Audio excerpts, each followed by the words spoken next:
در شروع باز یک هفته جدید به همه شما بیننده عزیز درود میفرستم از جمهوری چک از شهر پراگ و باوری دارم که روز شما خوب شروع شده باشد و همین گونه هفته نو را نیز به خوبی پشت سر میکنید. شعله گلخوجه هستم، بازم در روبروی شما. ساعت با وقت پراگ رسا 7 است و در دوشنبه حالا ساعت 10 است و خبرهای زیاد داریم تا حالا در دست ماست که میخواهم به سهم شما برسونم و امیدوارم که چند دقیقه با ما خواهید بود چون همیشه. و من تصمیم گرفتم که خبرهای امروز رو از یک خوش خبری شروع کنم. دلشاد نظر، ورزشکار معروف توجیک در جام بین قطبی اساسیاسیون بین‌المللی فدراسیون ورزش سبک در شهر استروای جمهوری چک مقام اول رو کسب نمود و $30,000 جایزه گرفت. در این سبقت که شومی یکشنبه 9 سپتامبر برگزار شد، نماینده قاره آسیا و اقیانوس قهرمان بازی‌های المپی دلشاد نظر با نتیجه 77 متر و 34 سانتی متر در مقام اول قرار گرفت. در این مسابقه 8 ورزشکار از تاجیکستان، مجارستان، مکزیک، آفریقای جنوبی، قطر، لهستان، ایالات متحده آمریکا و مصر شرکت داشت. با تیم آسیا و اقیانوس اشرف السیفی از قطر و دلشاد نظر از تاجیکستان داخل بودند. در جام مذکور بیش از 320 ورزشکار از 78 کشور اشتراک داشتند و یادآور میشم که قهرمان بازی المپی سال 2016 در ریو دی ژانیرو برزیل دلشاد نظری 36 ساله در بازی 18 تابستانه آسیایی 26 آگوست امسال در شهر جاکارتا اندونزیا در مسابقه گرزاندازی با نتیجه 74 متر و 16 سانتی متر برای جای دوم با مدال نقره مکافاتانیده شد. و مخالفین توجیک میگن در شهر ورشاوا پایتخت لهستان اعلامیه پیمان ملی رو امضا کردند. این سند که 9 سپتامبر در روز تجلیل از 27مین سالگرد استقلال تاجیکستان تصویب شد، راه را برای تشکیل ائتلاف یا اتحاد نیروهای مخالفین باز کرد. سند را نمایندگان 4 سازمان مخالفین در خارج، انجمن آزاداندیشان توجیک، جنبش اصلاحات و رشد، اساسیاسیون مهاجران آسیای مرکزی و حزب در تاجیکستان ممنوع نهضت اسلامی امضا گذاشتند. تاجیکستان حزب نهضت اسلامی را سال 2015 ممنوع و تروریستی اعلام کرد و از اون زمان تا کنون رهبریت حزب در خارج قرار دارند. رهبران 3 سازمان دیگر نیز از تاجیکستان بیرون شده در خارج هستند و در بیشترین موارد از موقع حزب نهضت اسلامی جانبداری میکنند. با این حال تشبسکاران گفتند که ائتلاف مربوط به 4 سازمان امضا کننده نیست. آنها گفتند در حال حاضر آنها برای تشکیل ائتلاف اقدام عملی کردند و دیگران میتوانند به آن بپیوندند. هدف از تشکیل ائتلاف سرجمی نیروهای مخالفین، رعایت حقوق بشر، رشد دموکراسی و انتخابات آزاد و شفاف گفته شده است. مسئله تشکیل ائتلاف یا اتحاد نیروهای مخالفین توجیک بیش از 1 سال باز ادامه داشت. قبلا در نشست دورتموند آلمان نیز این مسئله بررسی شده بود. در جریان مسئله تشکیل ائتلاف نمایندگان گروه 24 و انجمن نیروهای سازنده تاجیکستان هم اشتراک داشتند، ولی بعداً این دو سازمان گفتند که شامل ائتلاف نخواهند شد. و رو میاریم به روسیه. پلیس روسیه روز 9 سپتامبر یعنی دیروز 10 نفری ناراضی از اصلاحات نظام نفقه را در آن کشور دستگیر و یا در محل گردی اموال توقیف کرده است. از بازداشت پیران و زنان و حتی کودکان هم گزارش می شود. روز یکشنبه در بعضی از شهرهای روسیه از جمله مسکو و سنت پترزبورگ ضد اصلاحات نظام نفقه تظاهرات گسترده برگزار شد. در گردی اموال مسکو میان ناراضیان و نیروهای پلیس زد و خورد به عمل آمد. ماموران پلیس علیه فعالان از زور استفاده کردند. تظاهرگران از میدان پوشکین به سوی کرمل روانه بودند و چنین وضع در میدانی به نام لنین شهر سنت پترزبورگ محل گردیمایی ناراضیان از اصلاحات نظام نفقه نیز مشاهده شده است. ماموران پلیس تظاهرگران از جمله یک مرد را که در این گردیمایی شرکت داشت بی‌رحمانه لطو کوب کردند.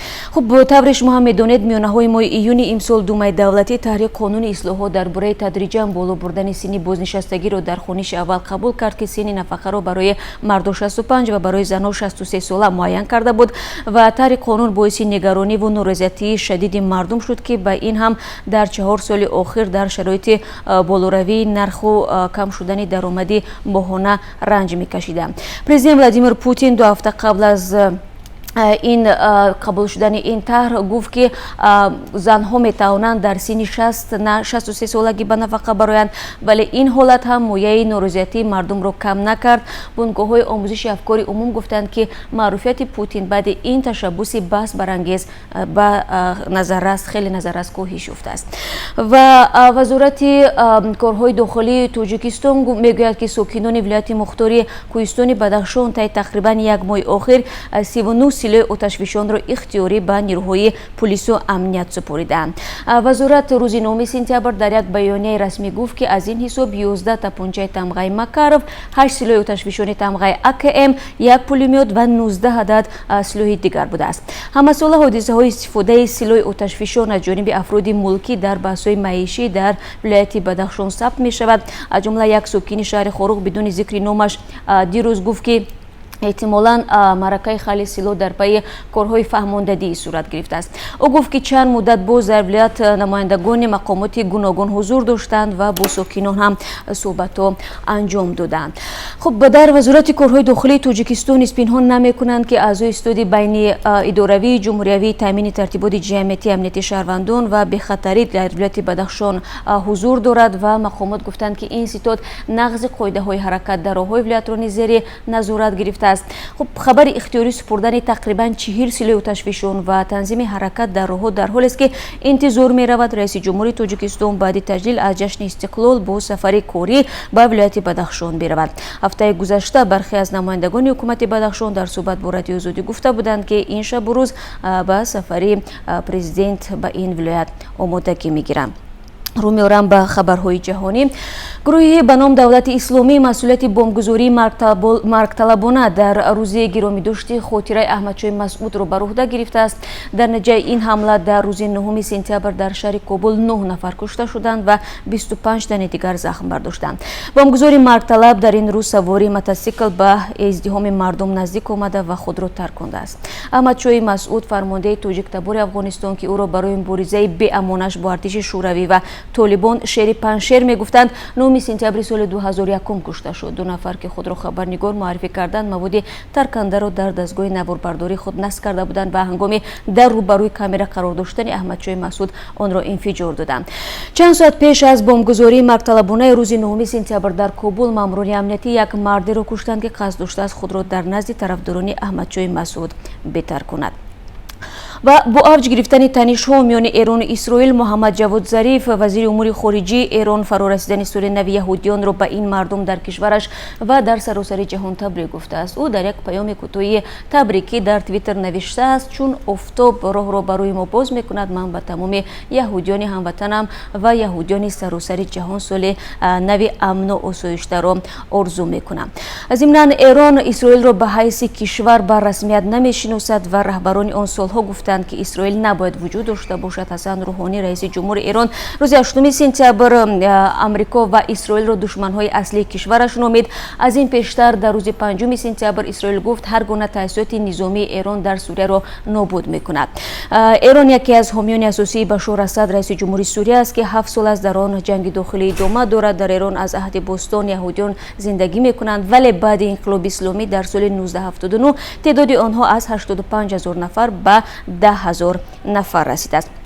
در ادامه موضوع ایران مقامات ایران گفتند که در بند ماندن دهها ماشین و واگن بارکش تاجیکستان در مرز آن کشور با ترکمنستان دست ندارند. امید جهانخواه ناظر گمرک خراسان رضوی در صحبت با خبرگزاری ایرنا گفته است ایران برای عبور ماشین های بارکش تاجیکستان در گذرگاه لطف‌آباد هیچ محدودیت جاری نکرد. تا تقریبا 2 هفته دهها ماشین راننده های تاجیک در مرز ایران و ترکمنستان درماندند. اشخاباد تا به حال سبب اصلی نگاه داشتن این ماشین های مال و کالا را شرح نداده است. از بس که ماشین ها در گذرگاه بین ایران و ترکمنستان بند ماندند بعضی ها حد زدند که احتمالاً این کار دست تهران است. تاجیکستان و ایران حدود 3 سال باز مناسبت خوبی ندارند اما امید جهانخواه روز 7 سپتامبر چنین ادعا را در صحبت با خبرگزاری ایرنا رد کرد و گفت که محدودیت مربوط به گمرک ایران نیست بلکه حکومت ترکمنستان مانع ورود ماشین و واگن ها از گذرگاه لطف‌آباد شده است. او از جمله افزود که ماشین های رسیده به مرز لطف‌آباد مجبور به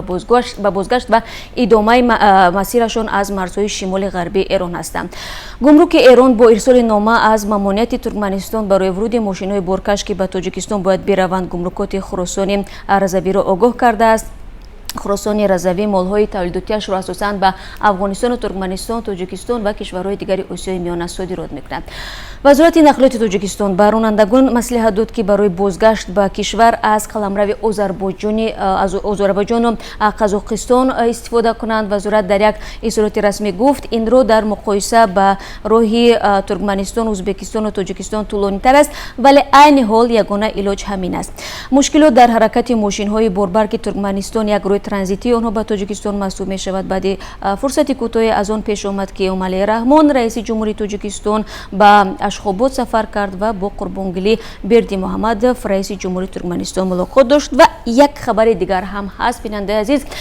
در 2 هفته اخیر 10 زن و دختر تاجیک از آزار لفظی مردان در کوچه و خیابان‌های تاجیکستان رسما به پلیس شکایت کرده است. وزارت کارهای داخلی تاجیکستان میگوید در هفته‌های اخیر مراجعات زنان و دختران از برخورد غیر اخلاقی و حمله‌های لفظی مردان در کوچه بیشتر شده است و این پیش از همه بیانگری با جرأت‌تر شدن آنها میباشد.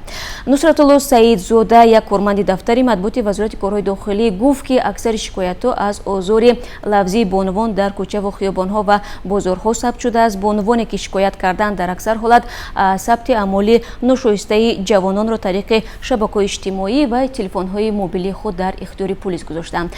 پلیس در نوبت خود عکس محکوم شده ها را برای آزار لفظی زنان در وبسایت وزارت امور داخلی نشر کرده است. مقامات میگویند از این رو خواننده و تماشابین این خبرها را تربیت میکنند. نصرت الله سعیدزاده گفت ساکنان خصوصا جوانان از طریق سامانه‌های وزارت کارهای داخلی و ریاست امور داخلی شهر دوشنبه لحظه‌های فرشویی، جاروبزنی و رنگمالی آنها را میبینند. این عکس‌ها مخصوص نشر کرده شده چون دیگرها را به اندیشه وادار میکند. ضمن رفتار ناجای بعضی مردان در مکان‌های جمعیتی و آزار لفظی دخترها بعد آن داغ شد که ماه ایول امسال گروهی از بانوان تاجیک در شبکه‌های اجتماعی به عنوان شهرداری دوشنبه نامه نوشته درخواست کمک کردند. در واکنش شهرداری گروه کاری تأسیس داد و گفت رفتار مردان را در کوچه ها 2700 دستگاه ثبت نظارت میکنند. علاوه بر این در نزد پلیس پایتخت نظارت ویژه از شکایت بانوان در این زمینه راه اندازی شد. خب بیننده عزیز، چند خبری بود که من در دست داشتم، اما این خبرهای بیشتر از این هم داریم که من بعد از 3 ساعت دیگر در پخش مستقیم بازم به شما معرفی خواهم کرد و تشکر میگم که با ما بودید و شما رو بعد از 3 ساعت دیگر بازم در آزادی ویدیو کانال مخصوص یوتیوب منتظر میشم.